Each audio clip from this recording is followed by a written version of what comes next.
Okay, welcome back everyone to the channel for the Band of the Red Hand. I am your host, Heather A. Bussey, and we are going to continue our discussion of Matrim Cauthon. This is part 2 of, I don't know how many videos, but the first video is out. If you have not seen it, go ahead and take a look. I talk about the Band of the Red Hand.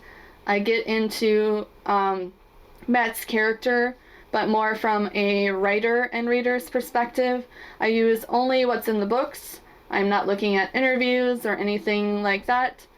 Sure, Robert Jordan has denied and confirmed different fan theories, but I think that the critical theory or idea in critical analysis that a reader's perspective also has merit is several decades old, maybe 100 years old. There was a time, obviously, we didn't have the internet, we didn't have videos to communicate or telephones. People for hundreds of years would read books or hear stories and they'd have their interpretation. So I'm going to look at it from the standpoint of analyzing his character, somewhat as a reader, but also as a writer. I am a writer and editor by trade. I write professionally in the medical industry, and I also have fiction that's been published, short stories and serials and literary magazines. And I do have my own channel I'm working on that will discuss other books and my writing, but for this channel it's all Band of the Red Hand, all Wheel of Time, all basically Matrim Cauthon and the band. So stay tuned.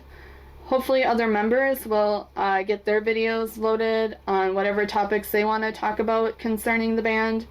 We will have cosplay. Hopefully a lot more people will join us in that effort. If you check us out on Facebook, Craig Powers is our founder.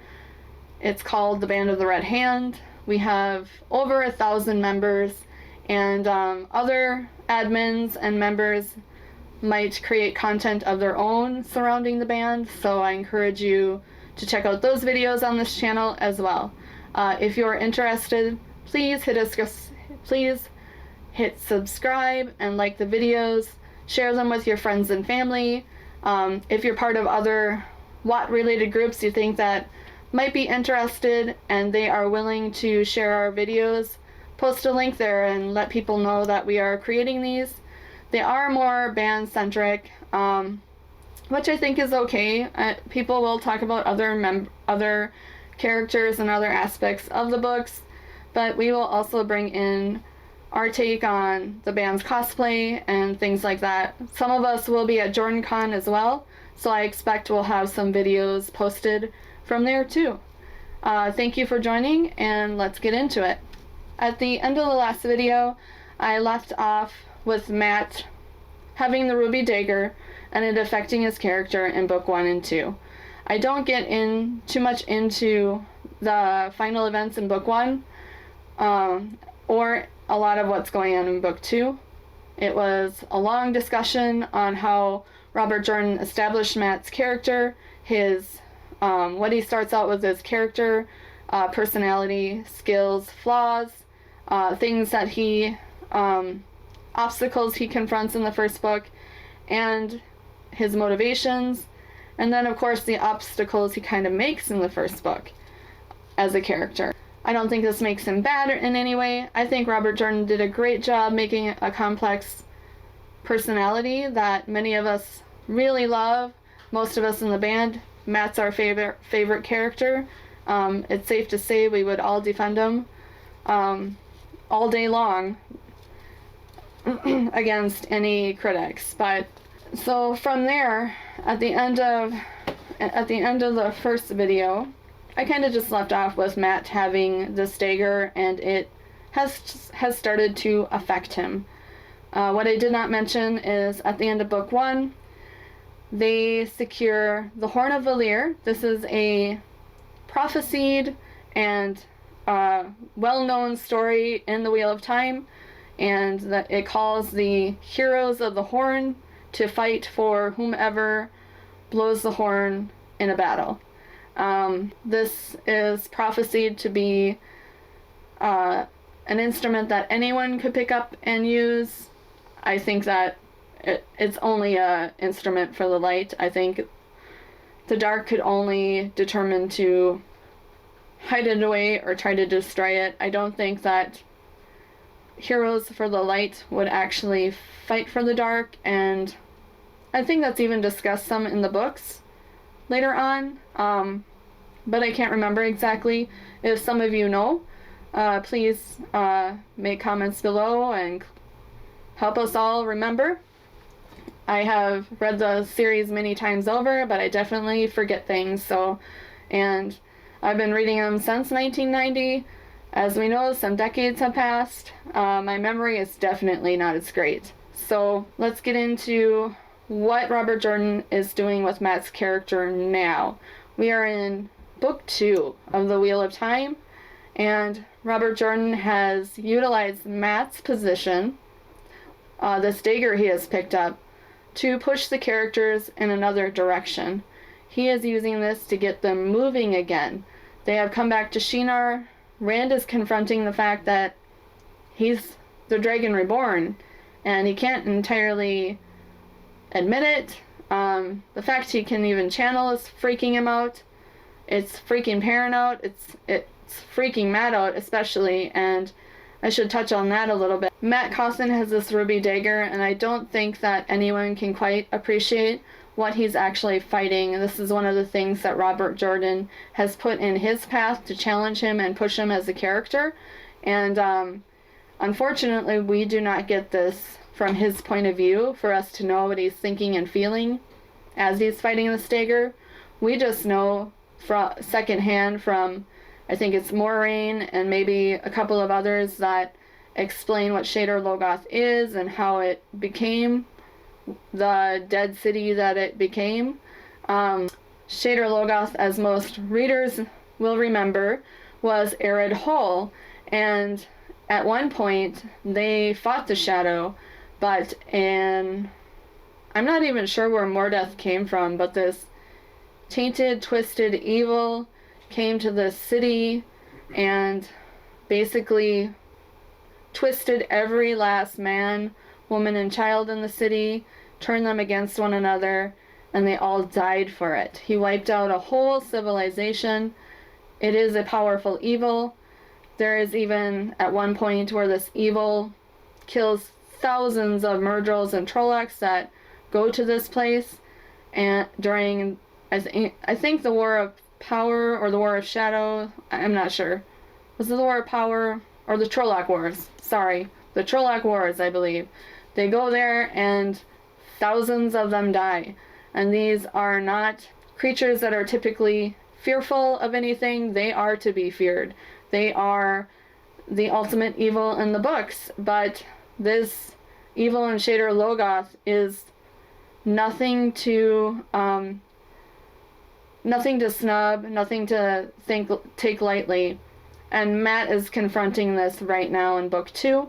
It is in the dagger, this taint that he has to contend with ruined a whole city, a whole society, a whole people. It murdered thousands of Trollocs and Murdrolls. They're evil incarnate, and it desolated them. And Matt alone is fighting this entity. And we don't get it from his viewpoint, but I think readers really need to appreciate what this evil does. It twists people, it makes them different until they destroy themselves, it eats away at them, it basically turns them. And it doesn't need 13 Murdroll to turn like a channeler as the Shadow needs, for instance. It just needs whatever twisted thing is inside of itself to just turn things over time. And Matt's contending with that in book 2. However, as we know in Shinar, Padan Fain steals the ruby dagger and steals the Horn of Valir from the keep in Faldara, I think it is. If I'm wrong, someone can let me know in the comments below. I just know that it's Lord Agelmar's, and The Merlin has come, and the Aes Sedai have come. Varen is there. Moraine and Lan are there. Nynaeve, Egwene. The whole party is there. The Shannarans are there. I think it's Faldara. Someone can let me know. Anyways, so Mat is contending with this evil, and it's twisting him. And Rand is confronting the fact that he's gonna go mad. He's a channeler, and the Dragon Reborn. And Perrin's confronting the fact that he can speak to wolves in his mind and go into this dream world called Teleron Riod. Hopefully I'm saying that correctly. I'm probably not. I'm terrible with speaking, which is why I started videos, I guess. So that's what they're all contending with. These are not cheerful things by any means. They're very stressful, beyond stressful, beyond our wildest imaginations of stressful. People are not always going to act and behave in the ways we would like, and I think that definitely starts to show. Mat and Perrin they don't want to really deal or confront Rand's channeling. They kind of snub him. They don't just kind of snub him, they tell him he should run away so that Aes Sedai don't get him. Mat specifically says that, and he doesn't say I'm afraid of you, but I think that is what he's feeling, and I think we see evidence of that because he says, I think I want to sleep as far from you as possible.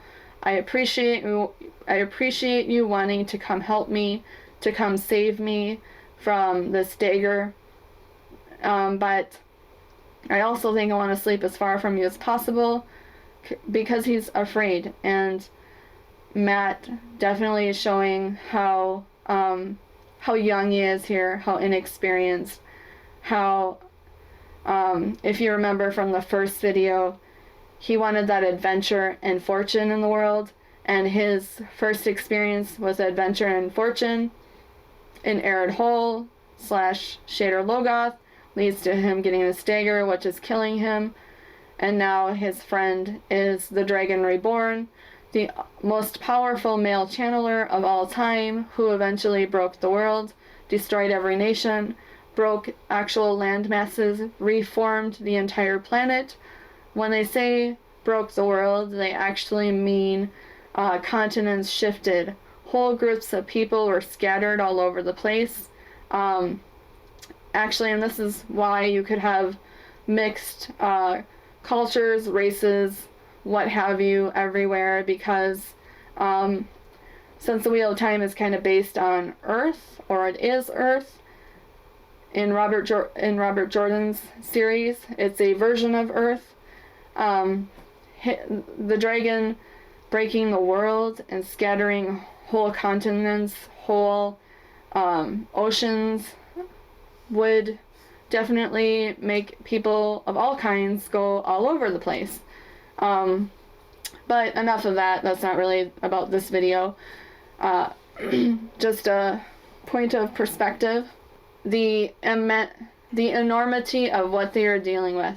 The enormity of what they are confronting. It's so huge, and it is scary if you are actually in that. Perrin even says the Dragon Reborn was something his mom used to scare him into behaving as a child. So that is where Perrin and Mat are at. They don't really want to interact with Rand at this point in the story.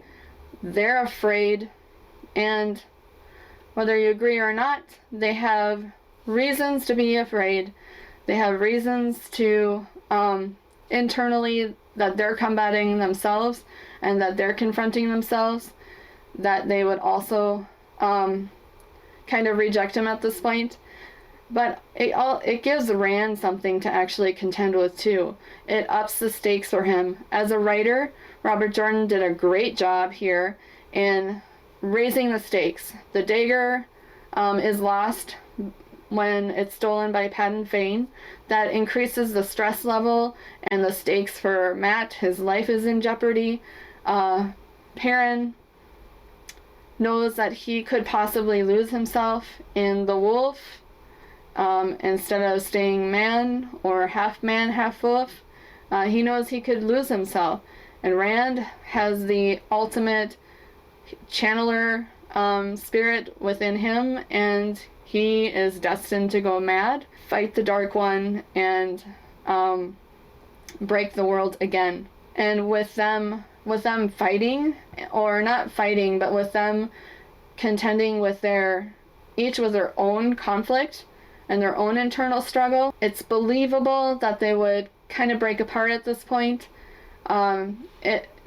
Robert Jordan exploited this scenario that he built as a writer really perfectly. It makes them all have to split up. It makes them all have to confront things on their own without their childhood support system. They grew up together. They won't have each other to go through everything together. None of them will know exactly who to trust, who to count on, not initially. He isolates them, and that ups the ante too. So Rand will be able to make some decisions in his arc that forces him to grow as a character. Matt has to do the same thing, and Perrin has to do the same thing for himself. Robert Jordan has done a fantastic job of upping the ante there, and to really kick them in the teeth with that, Nynaeve and Egwene, who are childhood friends of theirs, also they're going off to the White Tower, so they really are going to be stripped of every last comfort of home at this point, and that's very important to know in book 2.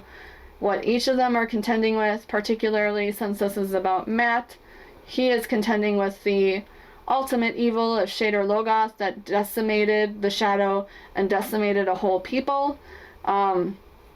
At this point, he is forced to move, and they have to go after the dagger and the Horn of Valyr.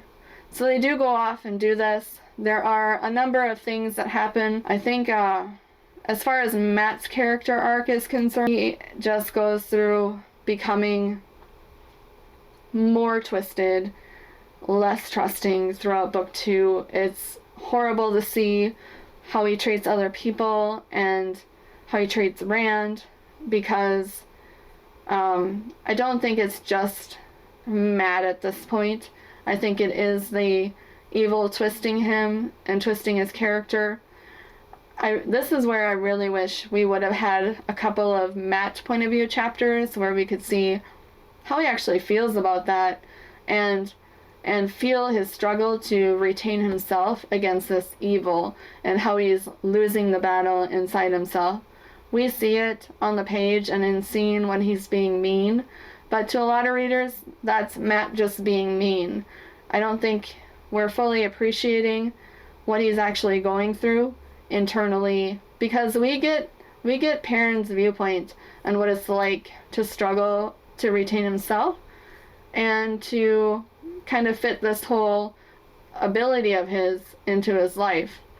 We get to see Rand struggle firsthand, his internal thoughts and feelings and his actions. So we know that when he makes stupid decisions, we know why and where he's coming from, whereas we don't get that of Matt, and I think we're kind of robbed of it. But Robert Jordan had to make decisions as a writer. Matt's, at this point, he's not alone. He has either Rand or Perrin, and since they have been POV characters and also have important arcs going on, I understand why he kept those chapters in their viewpoints, but at this point, it might have been nice to have a little bit of Matt firsthand instead of secondhand. That brings me to another point: bias, character bias. In telling a story, it's coming through a narrator. So a narrator is providing the point of view, or the point of view character is providing their interpretation of things. So when Rand is talking about Matt, he has some fondness, but he also has some angst and judgment on Matt because he only knows him mostly by his behaviors over the years. Some are pretty fun and funny and a great time. Some of them seem irresponsible on the surface.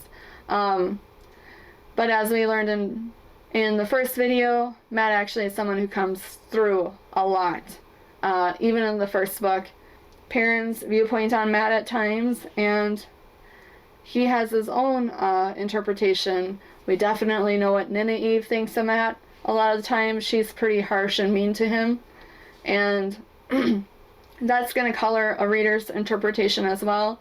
We're seeing Matt through the eyes of others, and it's not until book 3 we get Matt from his point of view, and we start seeing what he actually thinks and feels. But I do think when he says he wants to sleep as far away from Rand, we are getting the fear and also the twisted, the fear of Matrim Cauthon directly, and then also the twisted influence of the evil from Shadar Logoth, Mordath.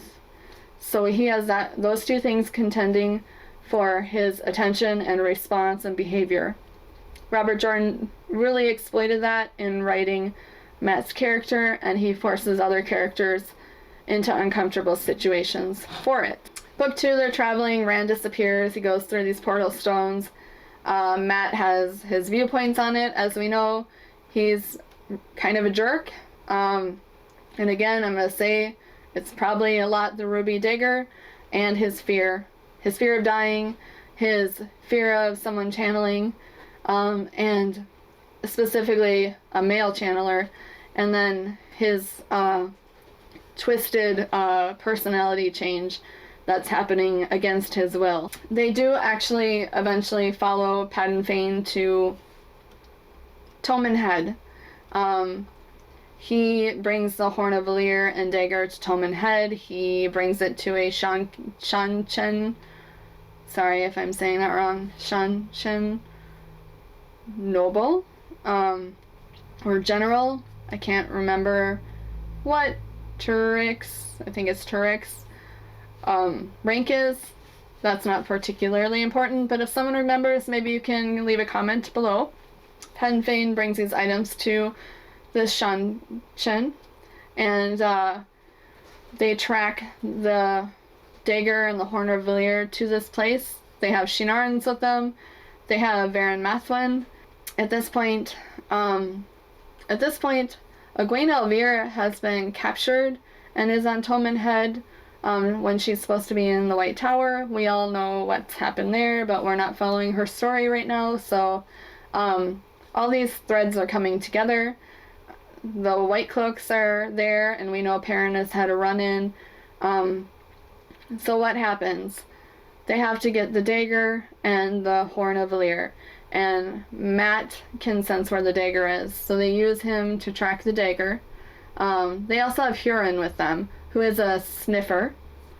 He smells evil. He can sense evil, and he is alive.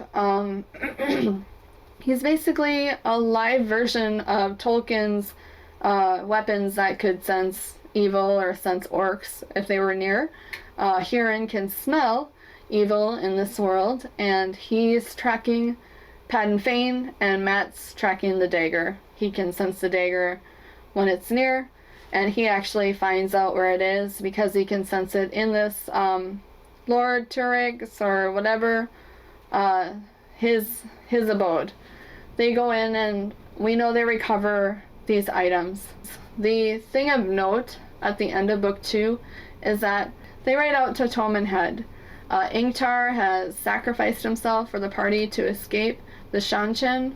Rand has had his duel, and he has slain a Blade Master,